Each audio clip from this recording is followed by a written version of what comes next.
మనం చెట్టును కాపాడితే చెట్టు మనల్ని కాపాడుతుంది అని. పెద్దలు వనమే మనం మనమే వనం అన్నారు.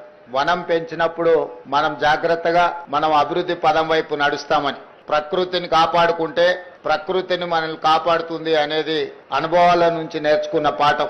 అందుకే ఈరోజు అటవీ శాఖ ఆధ్వర్యంలో ఈ సంవత్సరం 18 కోట్ల మొక్కల్ని నాటాలి అని చెప్పి ఒక బృహత్తర కార్యక్రమం తీసుకొని అధికారులు, అదేవిధంగా ప్రజాప్రతినిధులు, విద్యార్థులు అందరూ కూడా ఈ రోజు ఈ కార్యక్రమాన్ని తీసుకొని ముందుకు వెళ్తున్నారు.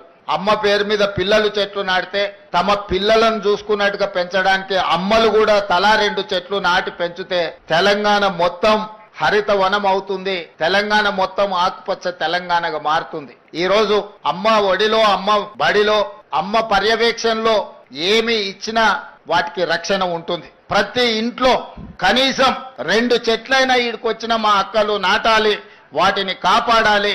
అప్పుడే మనం అందరం ఈ ప్రకృతి నుంచి కాపాడబడతాం.